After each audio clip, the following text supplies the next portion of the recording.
Hello and welcome students. मेरा नाम है सुमित सिंह और स्वागत है आपका मेरे चैनल पे। आज की वीडियो में हम बात करेंगे क्लास 7th की ज्योग्राफी चैप्टर फर्स्ट के बारे में। आप मेरे चैनल पे देख सकते हैं हमने 6 क्लास कंप्लीट कर ली है और मैं उम्मीद करता हूँ कि जो मेरे साथ पढ़ रहे थे वो बहुत अच्छे से उस चीज़ को समझ पाए होंगे। तो आज के इस वीडियो में हम चैप्टर 1 स्टार्ट करने जा रहे हैं। तो चलिए स्टार्ट करते हैं। इस चैप्टर का नाम है पर्यावरण, एनवायरमेंट। अब ये नाम आपने कहीं ना कहीं तो जरूर सुना होगा। अब इस चैप्टर के अंदर हमें क्या क्या चीजें सीखने को मिलेंगी उन सब के बारे में मैं थोड़ा सा ब्रीफ में बता देता हूँ कि जैसे 6th क्लास में हमने ये पर्यावरण है, इसको बहुत सारे चैप्टर्स के अंदर सुना होगा कि पर्यावरण में ये सारी चीजें होती हैं, हम पर्यावरण को इस तरीके से प्रदूषित कर रहे हैं, पर्यावरण हमें इस प्रकार से प्रभावित करता है। तो इसमें थोड़ा सा उसको इन डिटेल इन डेप्थ बताया गया है कि पर्यावरण क्या होता है, ये हमारे लिए क्यों जरूरी है, ये हमें कैसे इम्पैक्ट डालता है हम पे, हम इस पे कैसे इम्पैक्ट डालते हैं। तो वो सारी की सारी चीजें हम इसमें पढ़ेंगे। चलिए स्टार्ट करते हैं। लंबी छुट्टियों के बाद जब रवि स्कूल जा रहा था तब उसने देखा कि उसके स्कूल के निकट के खेल के मैदान में खुदाई हो गई थी। तो ये जो है एक मतलब छोटे बच्चों को, जैसे आप समझ सकते हैं कि 7th क्लास की जो है ये बुक है, तो जैसे छोटे बच्चों को समझ में उस प्रकार से पढ़ाया गया है। मैं आपको बस एक थोड़ा सा ब्रीफ ये जल्दी से ये कहानी इसलिए बता रहा हूँ कि अगर कोई बच्चा इस चैप्टर को पढ़ रहा है मेरे साथ तो उसको भी अच्छे से समझ में आए। बाकी जो कंपटीशन एग्जाम की तैयारी कर रहे हैं वो पढ़ रहे हैं, वो इन सब चीजों को इग्नोर कर सकते हैं। वहीं एक मैदान उनके खेलने के लिए वहां पर था। लोगों ने बताया कि वहां एक फ्लैटों वाली एक बड़ी इमारत बनेगी। जब रवि को समझ में आया कि मुलायम घास, गेंदे के फूल एवं तितलियों वाला विशाल मैदान हमेशा के लिए नष्ट हो चुका, तो उसकी आंखों से आंसू छलकने लगे। तो इसमें बताया गया है कि जब लंबी छुट्टियां खत्म हुई तो रवि स्कूल जा रहा था, तो स्कूल के पास में कोई ना कोई खेल का मैदान होगा। अब आपको पता है कि डेवलपमेंट के नाम पे क्या होता है, हम सबसे ज्यादा नेचर के साथ ही छेड़छाड़ करते हैं, इसको ही डिस्ट्रॉय करते हैं। तो वैसा सा ही इस कहानी में हो रहा है कि उसके पास एक खेल का मैदान था स्कूल के पास, तो उसको खुदाई करके अब वहां पे एक बिल्डिंग बनाई जा रही है। तो मतलब उस पार्क को खत्म कर दिया गया है। अब रवि जो है वो छोटा बच्चा है, उसके लिए वो एक पार्क जरूरी था कि तो उसको वो मुलायम जो घास थी, उसमें जो फूल थे, वो तितलियां, वो सब कुछ सोच के उसकी आंखों में आंसू आ गए। उसने यह बात अपने सहपाठियों को बताई। सुबह की सभा में प्रधानाचार्य ने बहुत उदासी से कहा, देखो कैसे हमारा पर्यावरण बदल रहा है। जो उसके प्रिंसिपल थे उन्होंने भी ये बात बोली कि देखो, वो भी उदास हो गए क्योंकि उनकी स्कूल के पास था वो। तो उन्होंने कहा देखो कैसे हमारा पर्यावरण बदल रहा है। कक्षा में पहुंचकर रवि ने अपने शिक्षक से पूछा, पर्यावरण क्या है। अब यहाँ पे जो बच्चा था उसने अपने प्रिंसिपल से ये नाम सुना तो वो इसके लिए एक्साइटेड हो गया, उत्सुक हो गया थोड़ा कि ये क्या चीज है, पर्यावरण क्या होता है। तो उसने अपने टीचर से पूछा तो टीचर ने बताया कि जो कुछ भी आप अपने पास देखते हो वो पर्यावरण होता है। तो अब इसकी अगर आपसे परिभाषा पूछी जाए तो क्या होगी कि हमारे जो आसपास में जितनी भी सारी चीजें पाई जाती हैं वो एक तरीके से पर्यावरण है। ठीक है। तो अब रवि कहने लगा, इसका अर्थ है स्कूल भवन, मेज, कक्षा में रखी कुर्सियां, यहाँ तक कि खुला मैदान, सड़क, कूड़ा करकट, मेरे दोस्त, ये सभी हमारे पर्यावरण के अंग है। तो उसको जैसा समझ में आया, टीचर ने बताया तो उसने उसको रिपीट करते हुए ये सारी चीजें बताई कि ये सब भी पर्यावरण के अंग है। तो शिक्षक ने कहा कि हाँ, लेकिन जरा रुको।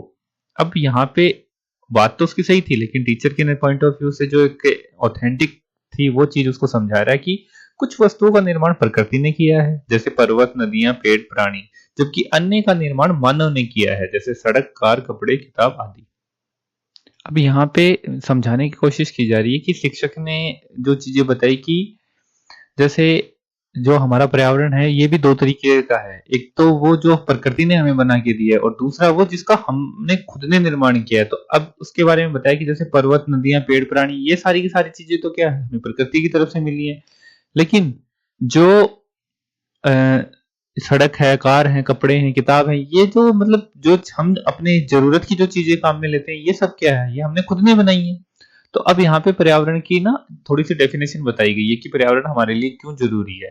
पर्यावरण हमारे जीवन का मूल आधार है। ये हमें सांस लेने के लिए हवा, पीने के लिए जल, खाने के लिए भोजन एवं रहने के लिए भूमि प्रदान करता है। तो होता क्या है कि आपने देखा होगा कि हम जहाँ पे रहते हैं वो चीज भी हमें प्रकृति से मिली है, जो हवा से हम सांस लेते हैं वो भी प्रकृति से मिली है, जो पीने के लिए पानी है वो भी प्रकृति से मिला है, और जिस पृथ्वी पे हम रहते हैं, अपना भोजन उगाते हैं, वो भी सब हमें प्रकृति से मिला है। तो यानी कि जो प्राकृतिक चीजें हैं वो हमारे वाली चीजों से भी ज्यादा इंपॉर्टेंट है। मानव इस प्रकार प्राकृतिक पर्यावरण में कैसे परिवर्तन करता है। अब देखिए, ये सारी चीज तो हो गई कि प्रकृति ने हमें क्या क्या दिया, लेकिन हम इस प्रकृति के साथ कैसे छेड़छाड़ कर रहे हैं वो बता रहा है कि कार का धुआं वायु को प्रदूषित करता है। आपको पता है कि कार के धुएं से वायु प्रदूषित होती है और कितना वायु प्रदूषण हो रखा है। पानी को पात्र में एकत्रित किया जाता है, भोजन को बर्तनों में परोसा जाता है और भूमि पर कारखानों का निर्माण होता है। तो हम किस तरीके से मतलब प्रकृति को परिवर्तित कर लेते हैं अपनी जरूरत के हिसाब से। मानव कार, मिल, कारखानों या बर्तनों का निर्माण करता है। इस प्रकार से मानव प्राकृतिक पर्यावरण में परिवर्तन करता है। तो ये चीज आप समझ गए। अब देखिए, ये एक बेसिक सी कोई एक्टिविटी दी गई है तो हम इसको नहीं पढ़ते हैं। यहाँ पे कि रवि, परमजीत जैसे मुस्तफा, आप सभी ये सूची बनाने के लिए उत्सुक थे। तो ये सूची क्या थी कि मतलब प्रकृति और मानव द्वारा निर्मित वस्तु की सूची बनाने के लिए बोला गया है। इकबाल ने पूछा, हमारा पर्यावरण क्यों बदल रहा है? शिक्षक ने उत्तर दिया, ऐसा हमारी जरूरतों के कारण होता है, ये दिन प्रतिदिन बढ़ती रहती हैं। तो यहाँ पे हुआ क्या कि मुस्तफा नाम का जो बच्चा है वो पूछ रहा है कि हमारा पर्यावरण बदल क्यों रहा है। तो शिक्षक ने कहा कि ऐसा हमारी जरूरतों के कारण होता है, ये दिन प्रतिदिन बढ़ती रहती है। आप देख रहे हैं कि पहले जब लोग पॉपुलेशन कम थी, लोग कम थे, तो हमें कम जगह की जरूरत होती थी, तो हम प्रकृति को ज्यादा छेड़छाड़ नहीं करते थे प्रकृति के साथ। लेकिन जैसे जैसे जनसंख्या बढ़ रही है तो हमें जगह की भी जरूरत है, खाना भी ज्यादा चाहिए। तो वो सारी की सारी चीजों की जरूरतों को पूर्ति करने के लिए हम क्या करते हैं? हम प्रकृति को नष्ट करते हैं। हम जंगल काट देते हैं, हम जो नदियां हैं उनका पानी जनसंख्या बढ़ने की वजह से प्रदूषित होता जा रहा है, कारखाने लगा देते हैं, बहुत ज्यादा वाहन होने से ध्वनि प्रदूषण हो रहा है, उनसे निकलने वाले धुआं से वायु प्रदूषण हो रहा है। तो इस प्रकार से हम अपने पर्यावरण को बदलते जा रहे हैं। अब देखिए, यहाँ पे ये जो डायग्राम है, इस डायग्राम में समझाया गया है कि पर्यावरण के घटक कौन कौन से हैं। एनवायरमेंट की जो मेन मेन चीजें हैं जो जिससे पर्यावरण का निर्माण होता है वो क्या है। तो जैसे प्राकृतिक, एक तो बताया था मैंने कि एक तो प्राकृतिक हो गया, या दूसरा मानव निर्मित होता है। तो प्राकृतिक में तो क्या आता है कि जैसे जल मंडल है, वायुमंडल है, स्थल मंडल है, जैव मंडल है, हाइड्रोस्फीयर, एटमॉस्फेयर, लिथोस्फीयर और ये बायोस्फीयर। तो ये तो सारी के सारे ये क्या है? नेचुरल है, मतलब प्रकृति की तरफ से हमें जो चीजें मिली हैं। और ये क्या है? जैसे इमारत हो गई, बिल्डिंग्स हो गई, पार्क हो गए, ब्रिज हो गए, सड़कें हो गई, मोन्यूमेंट्स हो गए, फैक्ट्रीज हो गई, ये सारी की सारी क्या है? ये हमने बनाई है। ठीक है। अब जो मानव है वो भी इसी का घटक है। तो मानव में क्या क्या हो सकता है? एक व्यक्ति हो सकता है, परिवार हो सकता है, पूरा समुदाय हो सकता है, पूरा धर्म हो सकता है, शिक्षक जो गतिविधियां हैं वो सारी की सारी इसके अंदर आती हैं। राजनीतिक स्थिति वो भी इसी में आती है। आर्थिक स्थिति तो मतलब बाजार, मतलब एक तरीके से आप देखें तो पूरे देश के देश भी मतलब इसी पर्यावरण के अंग होते हैं। ठीक है, समझ गए होंगे। इसलिए हम प्राकृतिक वातावरण में परिवर्तित करते हैं और कभी कभी उसे नष्ट भी कर देते हैं, जैसा कि मैं आपको बता रहा था। अब ये दो नाम आए हैं यहाँ पे, तो इनके बारे में थोड़ा समझते हैं क्योंकि ये आगे जाके कई बार आने वाले हैं। तो मैं आपको थोड़ा समझा देता हूँ। तो जीवी बायोटिक, मतलब इंग्लिश में इसको बायोटिक बोलते हैं। ये क्या होता है कि सजीव प्राणियों का संसार, जैसे पादप एवं जंतु। तो मतलब जो सजीव हैं, जिसमें मतलब सांस है, जिसमें जान है, वो सारे के सारे क्या होंगे? जीवी होंगे, बायोटिक होंगे। तो उसमें क्या आ गया? पादप आ गए और जंतु आ गए। आपको पता है पेड़ पौधे भी जीवित होते हैं और जंतु जैसे हम इंसान है, जानवर है, वो तो जिंदा होते ही होते हैं। अब अजीवीय या फिर एबायोटिक, इसमें क्या आ गया? इसमें आता है निर्जीव पदार्थों का संसार, जैसे स्थल और बाकी जितनी भी चीजें आप देखते हैं जिसमें जान नहीं है लेकिन हमारे आसपास चीजें पाई जाती हैं, और जिन चीजों का मानव ने निर्माण किया है वो भी एक तरीके से क्या है? अजीवीय या एबायोटिक ही है। किसी भी जीवित प्राणी के चारों ओर पाए जाने वाले लोग, स्थान, वस्तुएं, प्रकृति को पर्यावरण कहते हैं। अब यहाँ पे डेफिनेशन बताई गई है कि पर्यावरण की डेफिनेशन क्या, परिभाषा क्या होगी। अगर एक तरीके से हम लिखना चाहें तो क्या होगा? तो वो होगा कि किसी भी जीवित प्राणी के चारों ओर पाए जाने वाले लोग, स्थान, वस्तुएं एवं प्रकृति को पर्यावरण कहते हैं। ठीक है। तो मतलब कि जैसे कोई भी एक जीवित प्राणी, उसके चारों ओर जो भी लोग पाए जाते हैं, स्थान होता है, समुदाय, वस्तुएं, जो कुछ भी उसके आसपास होता है वो सब का सब क्या है? पर्यावरण है। ये प्राकृतिक एवं मानव निर्मित परिघटनाओं का मिश्रण है। अब पर्यावरण बनता कैसे है? अकेली प्रकृति मिलके भी पर्यावरण नहीं बना सकती, क्योंकि पर्यावरण फिर बनेगा किसके लिए? और मानव निर्मित जो घटनाएं होती है, मतलब जो मनुष्य और प्रकृति के मतलब बीच में परस्पर जो घटनाएं होती रहती हैं, उन्हीं घटनाओं का जो मिश्रण होता है वो पर्यावरण होता है। प्राकृतिक पर्यावरण में पृथ्वी पर पाई जाने वाले जीव एवं अजीव दोनों परिस्थितियां सम्मिलित है। अब प्राकृतिक पर्यावरण, एक तो मानव निर्मित, दूसरा प्राकृतिक। तो जो प्राकृतिक पर्यावरण है इसमें क्या क्या आएगा, तो जो जीवी और अजीवी दोनों प्रकार की जो घटनाएं हैं वो प्राकृतिक पर्यावरण में आ जाएंगी, ठीक है। जबकि मानवीय पर्यावरण में मानव की परस्पर क्रियाएं, उनकी गतिविधियां, उनके द्वारा बनाई गई रचनाएं सम्मिलित है। तो अब हो ये क्या है कि जो मानवीय पर्यावरण है वो क्या होगा कि इसमें सिर्फ जो मानव अपनी परस्पर क्रियाएं करेगा, गतिविधियां जो करेगा, और जो उसके द्वारा जो रचनाएं बनाई जाएंगी, मतलब जिन चीजों को वो अपनी जरूरतों के लिए निर्माण करेगा, मानवीय पर्यावरण में आ जाएगा। अब आगे थोड़ा डिटेल में बताया गया है जो अभी प्राकृतिक पर्यावरण नाम आया है उसके बारे में कि ये होता क्या है। भूमि, जल, वायु, पेड़ पौधे एवं जीव जंतु मिलकर प्राकृतिक पर्यावरण बनाते हैं, आपको पता है। स्थल मंडल, जल मंडल, वायुमंडल एवं जैव मंडल से आप पहले से परिचित होंगे। अब थोड़ा सा हम और आगे बढ़े, पहले ये एक पर्यावरण नाम दिया गया है, यानी कि पर्यावरण क्या है। तो पर्यावरण, ये जो वर्ड आ रहा है इसकी उत्पत्ति कैसे हुई, तो पर्यावरण की उत्पत्ति, एनवायरमेंट शब्द की उत्पत्ति, मतलब इसको इंग्लिश में एनवायरमेंट बोलते हैं, तो इसकी उत्पत्ति हुई है फ्रेंच भाषा से। फ्रेंच भाषा में एक शब्द होता है एनवायरोनेर, या फिर ये भी एनवायरोनेरी है, मतलब दो तरीके से लिखा हुआ है, तो जिसका अर्थ होता है कि पड़ोस, यानी फ्रेंच भाषा में एनवायरोनेर को पड़ोस कहते हैं। तो पर्यावरण की परिभाषा में भी तो यही दिया गया कि हमारे आसपास, एक जीवित प्राणी के आसपास की जितनी भी वस्तुएं हैं वो पर्यावरण है, तो मतलब एक जीवित इंसान के आसपास का पड़ोस एक तरीके से। तो इस प्रकार से पर्यावरण शब्द की उत्पत्ति हुई, था आप समझ गए होंगे। अब हम चलते हैं आगे। पृथ्वी की ठोस प्रॉपर्टी या कठोर ऊपरी परत को स्थल मंडल कहते हैं। हमने पीछे के चैप्टर में पढ़ा था, बाकी यहाँ पे थोड़ा समझाया गया है कि पृथ्वी की ठोस प्रॉपर्टी या कठोर ऊपरी परत को स्थल मंडल कहते हैं। ये चट्टानों एवं खनिजों से बना होता है, आपको बहुत अच्छे से पता है। ये मिट्टी की पतली परत से ढका होता है। ये पहाड़, पठार, मैदान, घाटी आदि जैसी विभिन्न स्थलाकृतियों वाला विषम धरातल होता है। मतलब स्थल मंडल पे ये सारी की सारी संरचनाएं, स्थलाकृतियां पाई जाती हैं। ये स्थलाकृतियां महाद्वीपों के अलावा महासागर की सतह पर भी पाई जाती हैं। अब देखिए ये जो सारी की सारी चीजें हैं ना, ये ऐसा नहीं है कि ये सिर्फ और सिर्फ महाद्वीपों पे ही है, महासागरों पे भी है, लेकिन वो पानी भर गया है, उनमें इतना ज्यादा पानी है कि हम उनको देख नहीं पाते हैं। बाकी आपको पता है कि पहाड़ हैं वो इसमें महासागरों में भी पाए जाते हैं, पठार भी हैं, घाटियां भी हैं, मैदान भी है, सब कुछ ही है वहां पे, पर वो पानी की वजह से हमें दिखाई नहीं देता।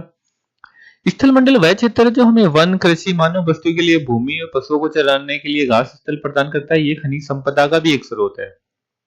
स्थल मंडल के बारे में बताया गया है कि होता क्या है कि ये मनुष्य को किस प्रकार से, मनुष्य के लिए किस प्रकार जरूरी है, तो ये हमें क्या, वन, कृषि, मानव वस्तुओं के लिए तो भूमि देता है, पशुओं के चरने के लिए घास के स्थल प्रदान करता है, खनिज भी हम इसी से प्राप्त करते हैं। तो स्थल मंडल हमारे लिए इंपॉर्टेंट है। अब यहाँ पे बताया गया है कि वायुमंडल क्या है, जलमंडल क्या है, जीवमंडल क्या है, स्थलमंडल क्या है। पीछे के चैप्टर में मैंने आपको बहुत अच्छे से समझाया है। बाकी जीवमंडल के बारे में बता देता हूँ कि जहाँ पे ये तीनों की तीनों, वायुमंडल, जलमंडल, स्थलमंडल, ये तीनों परिस्थितियां एक साथ मिलती हैं, वो क्या कहलाता है, जीवमंडल कहलाता है। जहाँ हम रहते हैं, जल के क्षेत्र को जलमंडल कहते हैं। ये जल के विभिन्न स्रोत जैसे नदी, झील, समुद्र, महासागर आदि जैसे विभिन्न जलाशयों से मिलकर बनता है। यह सभी प्राणियों के लिए आवश्यक है। पृथ्वी के चारों ओर फैली वायु की पतली परत को वायुमंडल कहते हैं, ठीक है। जलमंडल क्या है कि जिसमें नदी, झील, समुद्र, महासागर, ये जितने भी जलाशय हैं उनसे मिलके जलमंडल बनता है, और ये सभी प्राणियों के लिए आवश्यक है। जल है तो कल है, ये बात आपने बहुत अच्छे से समझी होगी, पढ़ी होगी, सुनी होगी बार बार, तो वही चीज यहाँ बताई गई है। पृथ्वी के चारों ओर फैली वायु की पतली परत को वायुमंडल कहते हैं। वायुमंडल क्या है कि हमारी जो पृथ्वी है इसके चारों ओर जो वायुमंडल, वायु की पतली परत फैली है, उसी को हम वायुमंडल कहते हैं। पृथ्वी का गुरुत्वाकर्षण बल अपने चारों ओर के वायुमंडल को थामे रखता है। ये सूर्य की झुलसाने वाली गर्मी एवं हानिकारक किरणों से हमारी रक्षा करता है। ये जो वायुमंडल है ये हमारी पृथ्वी के चारों ओर रुका हुआ कैसे है, किस प्रकार से ये रुका हुआ है, तो उसके लिए क्या है कि जो पृथ्वी का गुरुत्वाकर्षण बल है वो इसको अपने साथ जोड़ के रखे हुए है। और ये इसके फायदे क्या है वायुमंडल के, ये तो सूर्य की झुलसाने वाली गर्मी से बचाता है, और बाकी की जो हानिकारक किरणें आती हैं, पराबैंगनी किरणें, उनको रोकता है, उनसे हमारी सुरक्षा करता है। तो इसलिए वायुमंडल हमारे लिए जरूरी है। इसमें कई प्रकार की गैस, धूल, कण एवं जलवाष्प उपस्थित रहते हैं। आपको पता है कि वायुमंडल में क्या क्या पाया जाता है। वायुमंडल में परिवर्तन होने से मौसम में जलवायु में परिवर्तन होता है। तो हमारे वायुमंडल में जब परिवर्तन होता है तो हमारा मौसम बदल जाता है, और लंबे समय तक मौसम परिवर्तित रहता है तो हमारी जलवायु परिवर्तित हो जाती है। इसी प्रकार से ये सारी चीजें चलती हैं। पादप एवं जीव जंतु मिलकर जैवमंडल या सजीव संसार का निर्माण करते हैं। ये पृथ्वी का वह संकीर्ण क्षेत्र है जहां स्थल, जल एवं वायु मिलकर जीवन को संभव बनाते हैं। जैसे मैंने आपको बताया कि हम जैवमंडल में रहते हैं, कि हम वायुमंडल में नहीं रहते हैं, हम अकेले वायुमंडल में नहीं रह सकते, ना हम अकेले जलमंडल में रह सकते हैं। मतलब वहां जीवन पाया जाता है, वैसा नहीं बोल रहा, लेकिन मानव के लिए जो उपयोगी जो कंडीशंस जरूरी हैं वो सारी की सारी हमें कहाँ मिलती हैं, जीवमंडल में मिलती हैं। पादप एवं जीव जंतु मिलकर जीवमंडल या सजीव संसार का निर्माण करते हैं, और ये पृथ्वी का संकीर्ण क्षेत्र है, मतलब थोड़ा ही क्षेत्र होता है जहां ऐसी सारी की सारी परिस्थितियां मिल सकती हैं। ठीक है, अब आता है परितंत्र, इकोसिस्टम कि परितंत्र क्या होता है। तो इसकी जो ये वर्ड है, इसकी डेफिनेशन यहाँ दी गई है कि परितंत्र वह तंत्र जिसमें समस्त जीवधारी आपस में एक दूसरे के साथ तथा पर्यावरण के उन भौतिक एवं रासायनिक कारणों के साथ परस्पर क्रिया करते हैं जिसमें वे निवास करते हैं। ये सब ऊर्जा और पदार्थ के स्थानांतरण द्वारा संबंध है। अभी होता क्या परितंत्र, उसके बारे में कि जहां पे जितने भी जीवधारी हैं वो एक दूसरे के साथ तथा पर्यावरण के साथ, मतलब पर्यावरण के जो भौतिक और रासायनिक कारक हैं उनके साथ क्रिया करते हैं, वही क्या है, परितंत्र है। अब आपको मैं थोड़ा सा सिंपल करके समझाता हूं कि जैसे मानव है वो स्थलमंडल का भी प्रयोग करता है, जलमंडल का भी प्रयोग करता है और वायुमंडल का भी प्रयोग करता है। तो ये क्या है, एक परस्पर क्रिया है, किसके बीच में, पर्यावरण के भौतिक और रासायनिक कारकों के बीच और तथा जीवधारियों के बीच में। तो ये क्या होगा, एक तरीके का परितंत्र हो गया। तो मतलब जो जीवित जीव हैं वो प्राकृतिक चीजों के साथ क्रिया करके परितंत्र का निर्माण करते हैं, इस प्रकार से समझ सकते हैं। अब ये जो परस्पर क्रिया ये होती किस प्रकार से है, ये सब ऊर्जा और पदार्थ के स्थानांतरण द्वारा होता है। तो मतलब हम प्रकृति से या तो ऊर्जा लेते हैं या फिर कोई पदार्थ लेते हैं या फिर उसको देते हैं। इसी प्रकार हमारा जो परितंत्र है वो काम करता है। तो परितंत्र क्या होता है कि रवि की कक्षा के एक एनसीसी कैंप में जैसी ने आश्चर्य से कहा, कितनी मूसलाधार वर्षा हो रही है, इससे मुझे अपना केरल याद आ गया। अब जैसी कहाँ की है, केरल की है, कहाँ गई हुई है, एक एनसीसी कैंप में गई हुई है। तो वो क्या बोल रही है कि देखो कितनी मूसलाधार वर्षा हो रही है, मुझे मेरे केरल की याद आ गई। अब यहाँ पे क्या पता चलता है कि केरल में मूसलाधार वर्षा होती है। तुम सबको आकर देखना चाहिए कि कैसे हरे भरे खेतों एवं नारियल के बागानों में लगातार बारिश होती रहती है। केरला में क्या हरे भरे खेत होंगे, बारिश ज्यादा होगी तो अपनी आप ही मतलब हरे भरे खेत होंगे। आपको पता है कि केरला साइड नारियल ज्यादा पाए जाते हैं, तो वहां बारिश होती रहती है। तो अब एक बच्चा है हीरा जो जैसलमेर का रहने वाला, उसने कहा कि हमारे यहाँ वर्षा होती ही नहीं है, हमें तो दूर दूर तक केवल कीकर एवं रेत ही नजर आती है। अब हीरा जो जैसलमेर का रहने वाला, आपको पता है जैसलमेर में वर्षा बहुत कम होती है, तो उसकी वजह से क्या है, वहां पे कंटीली कीकर और रेत ही होगी। तो जैसे यहाँ पे ना हमें अलग अलग परितंत्र को समझाने के लिए ये सारी की सारी स्टोरी बनाई गई है कि केरला है वो एक अलग प्रकार का परितंत्र है, जैसलमेर साइड है वो एक अलग प्रकार की अलग प्रकार का परितंत्र है। लेकिन वहां ऊंट भी तो मिलते हैं, रवि ने कहा। जो रवि है वो बोल रहा है कि वहां ऊंट भी तो मिलते हैं। अब ये एक जो ये डायग्राम दिया गया है, ये एक ताल का परितंत्र मतलब तालाब का, कि देखो इस तालाब में जीव और ये तालाब है, ये आपस में एक मिलके एक परितंत्र का निर्माण कर रहे हैं। ये जीव हैं, ये जल के भौतिक और रासायनिक पदार्थों का उपयोग कर रहे हैं, जल इनके भौतिक और रासायनिक पदार्थों का उपयोग कर रहा है। तो इस प्रकार से मिलके एक परितंत्र का निर्माण होता है। ठीक है, हीरा ने कहा ऊंट तो मिलेंगे ही, जब तुम हमारे रेगिस्तान आओगे तो तुम्हें सांप, छिपकली एवं कीट, अनेक कीट भी देखने को मिलेंगे। रवि हैरत में पड़ गए, विभिन्न स्थानों पर पाए जाने वाले जीव जंतु, वनस्पतियों, लोगों के रहन सहन के तरीके इतने भिन्न क्यों हैं? क्या सभी एक दूसरे के साथ संबंध है? रवि को हैरानी इसलिए हुई कि अलग अलग एरिया की बात हो रही है, वहां पे सब कुछ अलग अलग है, लेकिन क्या ये एक दूसरे के साथ कहीं ना कहीं संबंधित है? किस प्रकार संबंधित है? तो जो टीचर थे वो बोले बिल्कुल, बहुत संबंध है। सभी पेड़ पौधे, जीव जंतु है मानो अपने आसपास के पर्यावरण पर आश्रित होते हैं, प्राय एक दूसरे पर भी आश्रित हैं। जीवधारियों का आपसी एवं अपने आसपास के पर्यावरण के बीच का संबंध ही परितंत्र का निर्माण करता है। जैसे मैंने आपको बताया था कि हम पर्यावरण पे निर्भर हैं, पर्यावरण भी कहीं ना कहीं हम पे निर्भर है, और जो दो जीव, जैसे मान लो हम दो इंसान हैं, दो मानव हैं, वो भी एक दूसरे पे निर्भर है। तो इस प्रकार से हम मिलकर पर्यावरण के बीच ये जो संबंध बनता है, यही तो पारितंत्र है, यही समझाने की कोशिश की जा रही है। अब यहाँ पे एक इंपॉर्टेंट फैक्ट दिया गया है कि प्रत्येक वर्ष 5 जून को विश्व पर्यावरण दिवस मनाया जाता है, वर्ल्ड एनवायरमेंट डे। किस दिन मनाया जाता है? 5 जून को। ठीक है, याद रखेंगे। अधिक वर्षा वाले वन, घास स्थल, रेगिस्तान, पर्वत, झील, नदी, महासागर एवं छोटे से ताल का भी एक पारितंत्र हो सकता है। जैसे ऊपर एक तालाब दिखाया गया था कि उसका भी एक पारितंत्र हो सकता है। तो पारितंत्र क्या है? हमारी पर्यावरण की चीजों के साथ और पर्यावरण के हमारे साथ पारस्परिक क्रिया ही परितंत्र है। इस प्रकार समझिए आप। वस्तु विनिमय पद्धति ये क्या है? ये वस्तु की अदला बदली का व्यापार है जिसमें धन का प्रयोग नहीं होता है। अब आप नोटिस करेंगे कि हम दुकान पे जाते हैं तो हमारे पास पैसे होते हैं, हम दुकान वाले को पैसा देते हैं, वो हमें सामान दे देता है, तो वो वस्तु विनिमय नहीं है। वस्तु विनिमय में क्या होता है, जैसे मान लीजिए दो हैं, जैसे रवि और हीरा है। रवि के पास चॉकलेट है और हीरा के पास बिस्किट है। अब अगर इन दोनों को एक दूसरे की, जैसे हीरा को चॉकलेट चाहिए और रवि को बिस्किट चाहिए, तो क्या करेंगे, एक दूसरे को दे देंगे।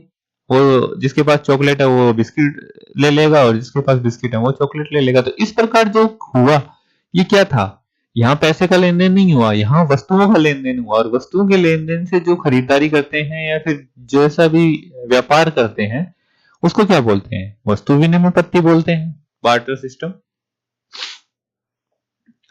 मानवीय पर्यावरण, मानव अपने पर्यावरण के साथ पारस्परिक क्रिया करता है और उसमें अपनी आवश्यकता के अनुसार परिवर्तन करता है। तो जैसे मैंने बताया था कि हम पर्यावरण के साथ क्रिया तो करते हैं और जैसे हमें पर्यावरण की जरूरत होती है हम उस प्रकार से उसको परिवर्तित कर लेते हैं। प्रारंभिक मानव ने समय को प्रकृति के अनुरूप बना लिया था। जो जब मानव की उत्पत्ति हुई थी तो जो उस टाइम का मानव था उसने क्या किया कि उसने मतलब प्रकृति के अनुरूप ही खुद को बना लिया था। उसने प्रकृति को बदलने की कोशिश नहीं की क्योंकि वो इतना ज्यादा समझदार नहीं था, उसको चीजों की पता नहीं था और उसकी इतनी जरूरतें भी नहीं थी। तो उसने क्या किया, खुद को प्रकृति के अनुरूप बना लिया, एक जानवर जैसा वो भी जीवन जीने लग गया। उसका जीवन सरल था एवं आसपास की प्रकृति से उसकी आवश्यकताएं पूरी हो जाती थी। जैसे मैंने आपको बताया कि उसको ज्यादा जरूरतें थी ही नहीं। समय के साथ कई प्रकार की आवश्यकताएं बढ़ी। मानव ने पर्यावरण के उपयोग एवं उसमें परिवर्तन करने के अनेक तरीके सीख लिए। अब क्या हुआ कि जैसे जैसे मानव का आगे विकास हुआ तो उसने क्या किया कि इसमें परिवर्तन के तरीके सीख लिए। उसने फसल उगाना, पशु पालना एवं स्थायी जीवन जीना सीख लिया। तो प्रारंभिक मानव ने सबसे पहले क्या चीजें करनी शुरू की, फसल उगाई, पशुओं को पाला और एक जगह रह के जीवन जीना सीख लिया उसने। फिर पहिए का आविष्कार हुआ, आवश्यकता से अधिक अन्न उपजाया गया। क्योंकि जैसे देखिए अगर उसने फसलें उगाना सीख लिया था, वो जितनी फसल उगाता खुद खा तो पाता नहीं पूरी, तो वो क्या हुआ कि आवश्यकता से अधिक हो गया। तो उसके लिए क्या, अब वो सामान अगर उसके पास ज्यादा है तो वो या तो पड़ा पड़ा खराब हो जाएगा। तो उसने क्या है कि वस्तु विनिमय पद्धति बार्टर सिस्टम की का विकास हुआ। बार्टर सिस्टम के थ्रू क्या, जिसके पास जो चीज ज्यादा थी वो दे देता और जो कम थी वो ले लेता। इस प्रकार से वस्तु विनिमय पद्धति का विकास हुआ, व्यापार आरंभ हुआ, वाणिज्य का विकास हुआ, ये सारी चीजें हुई। औद्योगिक क्रांति से बड़े पैमाने पर उत्पादन प्रारंभ हो गया। परिवहन तेज गति से प्रारंभ हुआ। सूचना क्रांति से पूरे विश्व में संचार सहज और द्रुत हो गया। अब ये तो बताया जा रहा है कि हम किस प्रकार से मतलब विकसित होते आए हैं पुराने टाइम से, कैसे कैसे चीजें आगे बढ़ी हैं। क्या आप जानते हैं कि आप गर्मी में रसीला तरबूज या सर्दी में भुनी हुई मूंगफली खाना क्यों पसंद करते हैं? अब ये सवाल आपसे पूछा जा रहा है कि आप गर्मी में रसीला तरबूज और सर्दी में भुनी हुई मूंगफली खाना ही क्यों पसंद करते हैं, ये उल्टा क्यों नहीं करते? तो इसकी बहुत मतलब इसका बहुत बेसिक सा जवाब होगा कि जिस प्रकार से हमारा और पर्यावरण का संतुलन बना हुआ है, ये उसी प्रकार से ये चीजें हमें सही लगती हैं। मानव को पर्यावरण के साथ समरसता से रहने का एवं उसका उपयोग सीखना चाहिए। हम आज भी पर्यावरण के साथ सही तरीके से रह नहीं पा रहे हैं। क्यों? क्योंकि हम पर्यावरण को अपने तरीके से बदलना चाहते हैं, जबकि ऐसा नहीं करना चाहिए हमें। पर जैसे जैसे जरूरतें बढ़ रही हैं हम करते जा रहे हैं। रवि की कक्षा में मिजोरम की एक लड़की है नूरी। वह अक्सर अपने स्थान की हरियाली की ही बात करती रहती है। अब आपको पता है कि मिजोरम में बारिश कितनी होती है उस साइड में, तो बारिश होगी तो हरियाली अपने आप ही होगी, तो वो हरियाली की बात करती है। खेल का मैदान नष्ट होने के कारण रवि की उदासी देखकर नूरी ने उसे आने वाली छुट्टियों में अपने घर मिजोरम आने को कहा। रवि उदास हो गया क्योंकि उसके आसपास का जो खेल का मैदान था वो नष्ट हो चुका है। रवि के शिक्षक ने सभी बच्चों से कहा कि छुट्टियों में वे जिन स्थानों पर जाएंगे वहां के भूदृश्य से घरों एवं लोगों की क्रियाकलापों का चित्र बनाकर लाएंगे। ये बच्चों को होमवर्क दिया जा रहा है।